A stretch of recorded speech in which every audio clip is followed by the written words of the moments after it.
Hey there, it's Katie Jarvis with Managing the Mess. I'm a K-6 elementary art teacher at a Title I school just outside of Washington, D.C.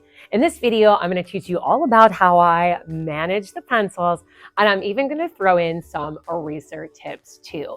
The first thing that I do is I've created a space in my room so that my students know exactly where the pencils go. I'm not one of the teachers that has supply buckets that stay on the tables at all times.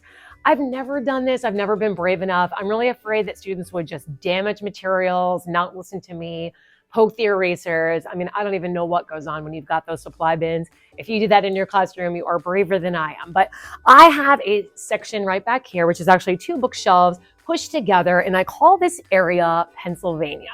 Now, I cannot take credit for this name because I originally, when I set up this idea, didn't have the name. I think one day, when I had this little pencil spot, is what I used to call it, set up, for the 100th time in that day, a kid asked me, "Oh, I found a pencil. Where does this go?" And I'm like, "I don't know. Where do you think pencils live?" And the kid responded, "Pennsylvania." Well, I kind of stole that idea. So now in my classroom, where the pencils live is Pennsylvania, which is great because if a student asks you, which they actually rarely do because this kind of sticks in their head as a fun little thing, they know where Pennsylvania is. Now, Pennsylvania is simply just the top of these bookshelves, and I have laminated paper with a little kind of cutout of a pencil just to look cutesy, and a little square so that they know, it kind of designates where each pencil cup goes. And I have a pencil cup for each table. These are just regular old plastic cups. And if the helpers are passing these out, my job tags are these. They're the pencil passers. If they're passing out the pencils, they simply just put the entire cup on the table. This way, if a pencil breaks or students want to choose one that's a little bit sharper, they can go ahead and do that. They've got some pencils to choose from. And if you're interested in learning a little bit more about my classroom jobs or the job tags, I have a video all about my art room jobs, and I'm going to link it in the description down below. If a student has a pencil that breaks, I have a spot where they put them, and that is the pencil hospital. So this is specifically for any pencils that need to be sharpened.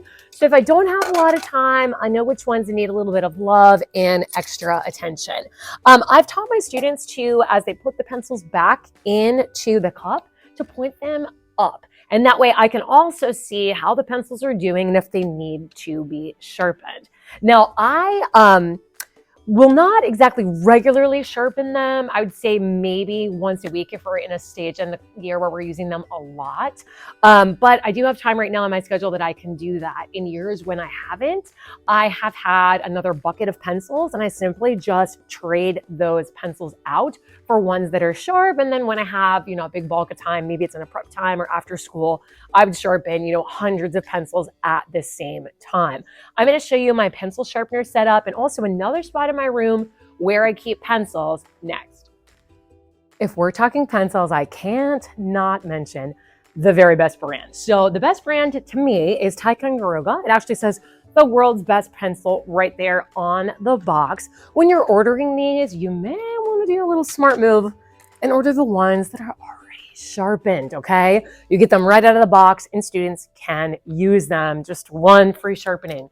Now, I sharpen the pencils myself. I don't allow students to do this. I keep this not plugged in so students aren't tempted to try this out. And I keep it on a plastic tray so it kind of contains some of the mess. And the pencil sharpener that I do have is the X-Acto model, and it says School Pro, and I really like this one. It works great. Now, I do not sharpen colored pencils in here because if you do that, then the warranty is no good. If this does break down, I think you get like 10 years. So make sure if you have one and something happens to it, that you do let the company know and they'll replace it. Probably don't want to mention if you're using colored pencils on them. For some reason, colored pencils just really are hard on these. Little secret. I don't actually use colored pencils in my class. I'm just too lazy. It's hard enough to just maintain the regular pencils. So I just don't even go there with colored pencils with my elementary students. Sometimes they do ask about it, but I just kind of say that they're lost or the other teacher borrowed them or whatever you need to tell your students. Another spot where I keep pencils is right here by the door. This is what I call my art buffet. And we keep an extra bin of pencils so we can trade out as needed for pencils that are sharp. If we happen to find a pencil laying on the ground or something, we can put them away here instead of having to walk all the way over to Pennsylvania to put them away. This is also where I keep my erasers. Now, at the beginning of the year, I would just use full-size white erasers, but when I get closer to the end, I do cut them in half. I have to teach my students, just like you do, not to poke them, not to bend them in half, not to draw on them, and to bring them back. So I put them in these little ice cube trays, and if the kids are the helpers, my job for this one is the eraser expert, and they would walk around with the ice cube tray and they would pass out the erasers. At the end of class, it's everyone's job to make sure that the erasers get put back. Let's say we have 2 missing, a student will announce that to the class, and it's sort of like a Scooby-Doo mystery of the missing eraser. We all look around and try to find it. If we have missing erasers at the end of class, when the class is leaving, I have a happy and sad board for my classroom management, and the class would get a frown, 1 frown for each missing eraser. Now, this really motivates students to work together and make sure, since that's a very easy point, to make sure that all of those get returned. Now, this video is actually part of a larger series of all different things that I'm managing within my art room. If you've got ideas for things you'd like to see, leave me a comment down below. Thanks for watching.